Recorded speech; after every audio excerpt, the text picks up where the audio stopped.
بينه وبين الموت خطوات، وابنه بيقول إن مراته خطفاه وبتعذبه. حلمي بكر اختفى في ظروف غامضة، ونقابة المهن الموسيقية بتقول مش عارفين له طريق. يا ترى ايه اللي حصل له؟ وهل فعلا مراته حبساه في البيت؟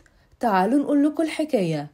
في الساعة الأخيرة اتصدر اسم حلمي بكر كل الترندات، وده بعد ما خرج ابنه الوحيد هشام يستغيث في البرامج التلفزيونية إنه مش عارف طريق لأبوه، وبيقول مرات أبويا خطفته هي وأهلها وخلته يسيب شقة المهندسين اللي احنا اتربينا فيها، وأخدته في شقة في الأرياف في الشرقية. بيتعرض للتعذيب وبيتعامل أسوأ معاملة، دي حتى واخدة منه التليفون واحنا مش عارفين نوصله نهائيا.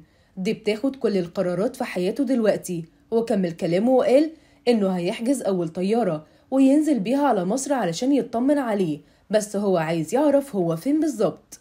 ده غير إنه عمه اتصل بيه وقال له تعالى بسرعة، أبوك في آخر أيامه وبيعاني من مشاكل صحية كتير وخلاص الموت بيقرب منه، وكمان المرض بدأ إنه يأثر على الذاكرة بتاعته. ومراته منع الزيارة عنه ومش عايزة حتى توديه المستشفى. في البداية الكل افتكر إن الكلام ده بيتقال كده وخلاص، لكن مش ابنه هو الوحيد اللي اتكلم في اختفائه. ده كمان نقيب المهنة الموسيقية مصطفى كامل طلع وقال احنا مش لاقيينه ومش عارفين هو فين، وكنا عايزين نعالجه ونوديه مستشفى لكن مراته رفضت، ومن وقتها ما نعرفش عنه أي حاجة. لكن اللي كان غريب أكتر إن السيدة سماح القرشي طلعت وردت على كل ده وأكدت إنها مش خطفاه ولا حاجة، هو قاعد في بيت والدتها في كفر صقر في الشرقية.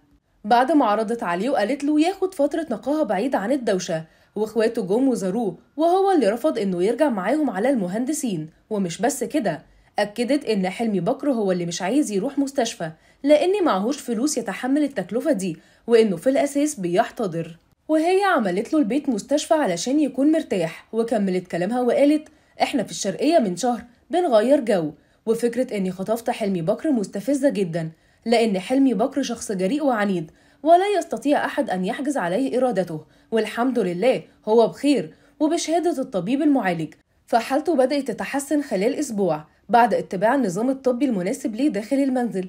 ووجهت رسالة لابنه وقالت له لو انت عايز تشوف ابوك تقدر تيجي تشرفنا، ليه ما جيتلوش تشوفه في اجازاته اللي فاتت؟ الناس دلوقتي محتارة ومش عارفة تصدق مين ولا مين فيهم. جزء شايف انه اكيد نقابة المهن الموسيقية وابنه مش هيكذبوا، وجزء شايف ان لو سماح فعلا خطفاه ما كانتش طلعت وصورته وطمنت الجمهور عليه. دلوقتي بقى جه دوركم تقولوا لنا مصدقين مين فيهم؟ شاركونا رأيكم في التعليقات، وما تنسوش تفعلوا زر الجرس والإشعارات علشان يوصل لكم كل جديد من موقع صوت الملايين.